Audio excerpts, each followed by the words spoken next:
ತಮ್ಮ ಫುಲ್ ಬೇಜಾರಾಗಿದೆಯಲ್ಲ. ಅಣ್ಣ ನನ್ ಬರ್ತಡೇ ಐತಿ ಇವತ್ತು. ಬರ್ತಡೇ ಮಾಡ್ಕೊಂಬೇಕಂದ್ರೆ ಅಕ್ಕಪಕ್ಕ ಬಾರಿ ತೊಂದ್ರೆ ಇದೆ ಅಣ್ಣ, ಏನ್ ಮಾಡುವ? ಅದಕ್ಕೆ ಯಾಕೆ ತಲೆ ಕೆಡ್ಸಿ ಅಂತಲೇ MP ಪ್ರಕಾಶ್ ನಗರದಾಗ ಒಂದ್ ದೊಡ್ಡದ ಹಾಲ್ ಐತಿ, ಬರ್ತಡೇ ಸೆಲೆಬ್ರೇಟ್ ಮಾಡ್ಕೋಬೇಕಂತ ಎಲ್ಲ ಮಾಡ್ಯಾರ. ಹೋಗಂಬಾ ಗುರುವೇ, ನಾನು ಹೋಗೋಣ ಅಂತ ಹೋದೆ. ಹಾಗೆ ಬಾಗಿಲು ತೆಗೆದು ಒಳಗಡೆ ಹೋಗಿ ನೋಡಿದ್ರೆ ಯಾವ ಥರ ಡೆಕೋರೇಷನ್ ಗುರು, ನಾನೇ ಗಾಬರಿ ಆಗ್ಬಿಟ್ಟೀನಿ. ಇದ್ಯಾವ ಮಠಕ್ಕೆ ಮಾಡ್ಯಾರ ಅಂದ್ರೆ ಲೈಟ್ಲೆಸ್ ಅಂತ ಒಂದು ಸೈಡ್ ಇದ್ಯಾ ಗುರು ಲೈಟ್ಲೆಸ್. ನಾನು ಈ ಹೊಸಪೇಟೆಗೆ ಎಲ್ಲಿ ನೋಡಲೇ ಇಲ್ಲ ಗುರು ಅಂತ ಬರೋ ಲೈಟ್ಲೆಸ್. ಬರ್ತಡೇ ಪಾರ್ಟಿ ಮಾಡ್ಕೊಳಕ್ಕೆ ಅಕ್ಕಪಕ್ಕದಾಗ ತೊಂದರೆ ಐತಂದ್ರೆ ಇಲ್ಲೇ ಮಾಡ್ಕೋಬೋದು. ಇದ್ರೊಳಗೆ ಥಿಯೇಟ್ರ್ ಐತೆ ಗುರು, ಕುಂತ್ಕೊಂಡು ಸಿನಿಮಾ ನೋಡ್ಬೋದು. ಹಾಗೆ AC ಕೂಡ ಇದೆ. ಹಾಲ್ ಡೆಕೋರೇಷನ್ ಮ್ಯೂಸಿಕ್ ಬಂದ್ಬಿಟ್ಟು ಬರೀ 1000 ರೂಪಾಯಿಲಿಂದ ಸ್ಟಾರ್ಟ್. ಗುರುವೆ, ಹಾಲ್ ಡೆಕೋರೇಷನ್ ಮ್ಯೂಸಿಕ್ ಈ ತರ ಹೊಸಪೇಟೆಲ್ ಎಲ್ಲೂ ನೋಡೇ ಇಲ್ಲ.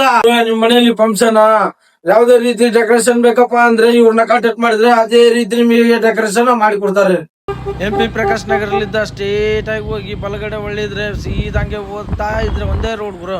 ಸ್ವಾಮಿ ಹೋಟ್ಲ್ ಪಕ್ಕದಲ್ಲೇ ಮೇಲೆ ನೋಡಿದ್ರೆ PVR ಪ್ರೈವೇಟ್ ಪಾರ್ಟಿ ಥಿಯೇಟರ್.